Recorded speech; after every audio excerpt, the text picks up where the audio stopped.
হাদি মারা যায়নি। আজ বাংলাদেশ কাঁদছে, একটা মানুষ মারা যায়নি শুধু, আজ একটা স্বপ্ন, একটা আশা, একটা বিশ্বাস রক্তে বেসে গেছে। হাদি ভাই রাজনীতি করতেন ক্ষমতার জন্য না, করতেন মানুষের জন্য, করতেন অন্যায়ের বিরুদ্ধে দাঁড়াতে।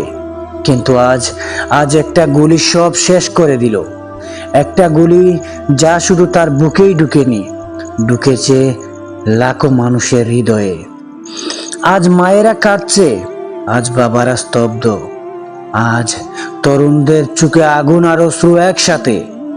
কারণ কারণ হাদি ভাই ছিলেন সাধারণ মানুষের কণ্ঠস্বর, যে কণ্ঠস্বর চুপ করাতে ওরা বুলেট ব্যবহার করেছে।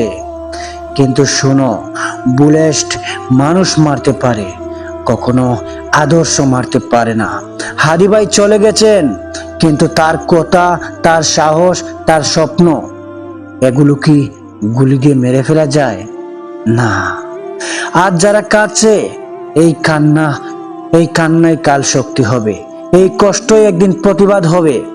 হয়তো আজ আমরা দুর্বল, হয়তো আজ আমরা ভাঙ্গা, কিন্তু মনে রেখো, যে রক্ত অন্যায়ের বিরুদ্ধে জোরে, সেই রক্ত বৃথা যায় না।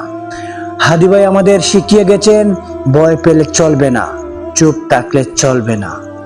আজ যদি আমরা নীরব থাকি, আগামীকাল আরো হাদি ভাই পড়বে। তাই চোখের পানি মুছাও, কণ্ঠ শক্ত করো, সত্যের পক্ষে দাঁড়াও। কারণ কারণ একটা মানুষ মারা যেতে পারে, কিন্তু সত্য কখনো মরে না।